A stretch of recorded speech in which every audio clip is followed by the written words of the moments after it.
नमस्ते दोस्तों, स्वागत है आपका रूप आइया के खेती में, जहां हम बात करते हैं कमाई के नए नए तरीकों की। मैं हूं आपका दोस्त और आज मैं आपको एक ऐसी कहानी सुनाने वाला हूं जिसने मेरी जिंदगी बदल दी।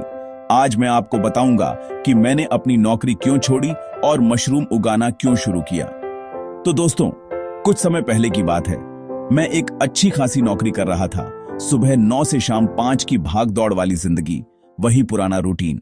सैलरी भी ठीक ठाक थी, लेकिन अंदर ही अंदर एक बेचैनी थी, कुछ अपना करने की, कुछ अलग करने की। मुझे हमेशा से प्रकृति और खेती से लगाव था, लेकिन कभी सोचा नहीं था कि यही मेरा नया रास्ता बनेगा। एक दिन मैं यूं ही इंटरनेट पर कुछ नया सर्च कर रहा था और तभी मेरी नजर मशरूम फार्मिंग पर पड़ी। मैंने इसके बारे में पढ़ना शुरू किया, वीडियो देखे और जितना ज्यादा मैं सीखता गया उतना ही मुझे इसमें मजा आने लगा। मुझे लगा कि इसमें कुछ तो खास है। ये कम जगह में, कम पानी में और कम समय में अच्छा मुनाफा दे सकता है। और सबसे बड़ी बात, इसमें कोई केमिकल नहीं होता, ये पूरी तरह ऑर्गेनिक होता है। शुरुआत में मैंने छोटे पैमाने पर अपने घर में ही मशरूम उगाने की कोशिश की। मैंने कुछ मशरूम किट मंगवाए और अपने बेडरूम के एक कोने में ही काम शुरू कर दिया। पहले कुछ हफ्ते तो मुझे लगा कि ये बहुत मुश्किल है, लेकिन धीरे धीरे मुझे समझ आने लगा कि कैसे तापमान और नमी को कंट्रोल करना है। मैंने अपनी गलतियों से सीखा और हार नहीं मानी। कुछ समय बाद जब मुझे थोड़ा अनुभव हो गया तो मैंने सोचा कि क्यों ना इसे थोड़ा और बड़ा किया जाए। मेरे पास एक पुराना गैरेज था जो खाली पड़ा था। मैंने सोचा क्यों ना इसे ही एक मशरूम फार्म में बदल दिया जाए।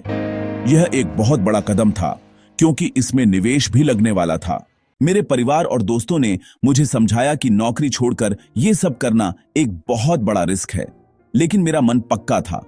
मुझे पता था कि अगर मैंने मेहनत की तो मैं जरूर सफल होऊंगा। तो दोस्तों, मैंने अपने गैरेज को मशरूम फार्म में बदलने का फैसला कर लिया। सबसे पहले मैंने गैरेज को अच्छी तरह से साफ किया। उसके बाद मुझे तापमान और नमी को कंट्रोल करने के लिए कुछ बदलाव करने पड़े। मैंने दीवारों पर इंसुलेशन लगाया ताकि अंदर का तापमान स्थिर रहे। फिर मैंने कुछ एग्जॉस्ट फैन लगाए ताकि हवा का बहाव बना रहे और कार्बन डाइऑक्साइड बाहर निकलती रहे। मशरूम को उगने के लिए ताजी हवा बहुत जरूरी होती है। इसके बाद मैंने ह्यूमिडिफायर लगाए ताकि नमी का स्तर बना रहे। मशरूम को 80 से 90% नमी की जरूरत होती है। मैंने कुछ शेल्फ भी बनवाए जिन पर मैं अपने मशरूम बैग रख सकूं। यह सब करना आसान नहीं था, इसमें बहुत मेहनत और समय लगा, लेकिन हर दिन जब मैं काम करता था तो मुझे लगता था कि मैं अपने सपने के करीब पहुंच रहा हूं। और आखिरकार वह दिन आ ही गया जब मैंने अपने पहले मशरूम बैग गैरेज में रखे।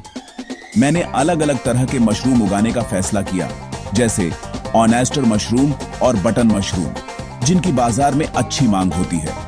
शुरुआती दिन बहुत उत्साह भरे थे। मैं हर दिन मशरूम को बढ़ता हुआ देखता था।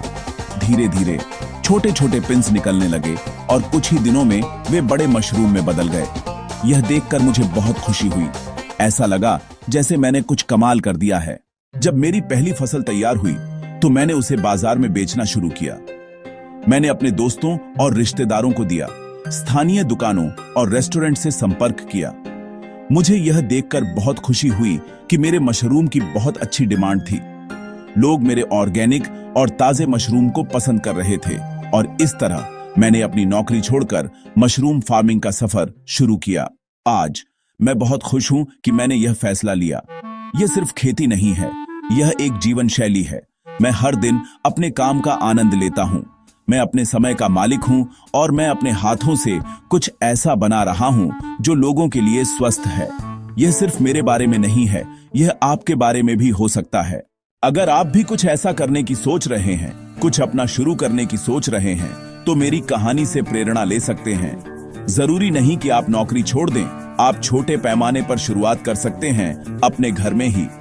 और हाँ दोस्तों, अगर आप भी मशरूम फार्मिंग शुरू करने की सोच रहे हैं तो मैंने डिस्क्रिप्शन में एक स्टोर का लिंक दिया है, जहां आपको बहुत ही किफायती दाम पर अच्छी क्वालिटी के मशरूम किट मिल जाएंगे।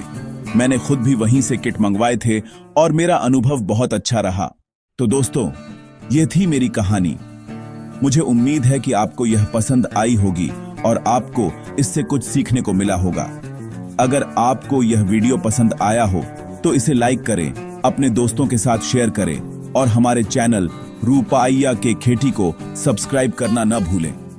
हम मिलते हैं अगले वीडियो में एक नई कहानी के साथ। तब तक के लिए अपना ख्याल रखें।